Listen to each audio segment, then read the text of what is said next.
Hello everyone, आज हम drive करेंगे refraction of light from spherical surface से, जिसका फॉर्मूला इसको हमको ड्राइव करना है।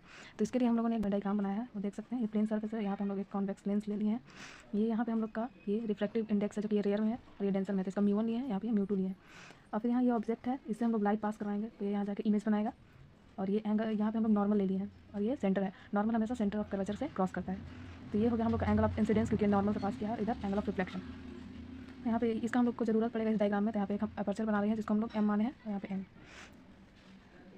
और यहाँ पे हो गया ये ऑब्जेक्ट, यहाँ पे सेंटर ऑफ कर्वेचर, यहाँ इमेज बनेगा। तो ऑब्जेक्ट से यहाँ तक प्रिंसिपल तक का यहाँ पे होगा पी पोल जो है, यहाँ तक का डिस्टेंस को हम लोग यू मान लिए। और यहाँ से यहाँ तक का डिस्टेंस को हम लोग आर मान लिया है। एन से सी तक का डिस्टेंस। इमेज डिस्टेंस यहाँ से पोल से लेकर हम लोग इमेज तक का माने, जिसको हम लोग वी लिए हैं। यू हम लोग का शो कर रहा है ऑब्जेक्ट डिस्टेंस, वी शो कर रहा है इमेज डिस्टेंस, और आर शो कर रहा है रेडियस ऑफ कर्वेचर। तब हम लोग आ जाते हैं in triangle O M C. In triangle O M C तो हम लोग जानते हैं कि एक्सटीरियर एंगल होता है वो सम ऑफ टू इंटीरियर एंगल का होता है। तो इसलिए हम लोग यहाँ पे इसको अल्फा मान लिए हैं, इसको गामा मान लिए हैं इन ट्राइंगल ओ एम सी में। तो सम ऑफ एक्सटीरियर एंगल, तो एक्सटीरियर एंगल हो गया हम लोग का यहाँ पे एंगल आई इक्वल्स टू हो गया अल्फा प्लस गामा, जिसको हम लोग फर्स्ट इक्वेशन माने। और यहाँ पे सेकंड ट्राइंगल में ट्राइंगल एम सी आई, ट्राइंगल एम सी आई में यहाँ पे इसका एक्सटीरियर एंगल हो गया गामा, और सम ऑफ टू इंटीरियर एंगल क्या होता है, तो यहाँ हो गया आर और यहाँ बीटा।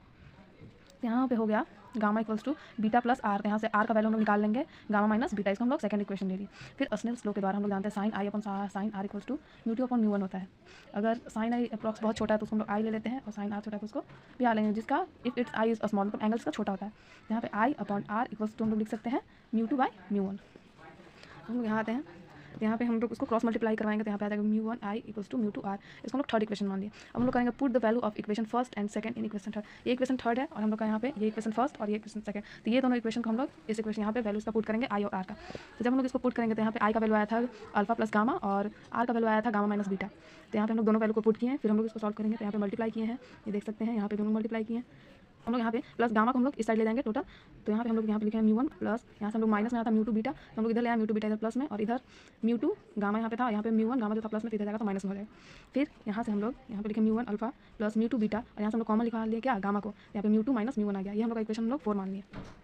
अब हम लोग सपोज करते हैं जहाँ पे एंगल अल्फा था वो बहुत छोटा था, इसलिए हम लोग इसको 10 अल्फा मान लिया। और 10 अल्फा इक्वल्स टू क्या होता है, परपेंडिकुलर अपॉन बेस। तो परपेंडिकुलर आ गया एम एन, जिसको हम लोग एच माने हैं, जो कि हाइट है, और बेस हम लोग का हो गया क्या ओ एन हो गया बेस। तो यहाँ पे वही हम लोग माने हैं alpha equals to 10 theta M N upon O N. तो उसका वैल्यू क्या था एच, और यहाँ पे माइनस यू लिखे हैं, क्योंकि यहाँ ऑब्जेक्ट डिस्टेंस अगर इस साइड रहता है तो इसको हम लोग निगेटिव में लेते हैं। तो ऑब्जेक्ट डिस्टेंस हमेशा निगेटिव में होता है, इसलिए हम लोग लिए हैं।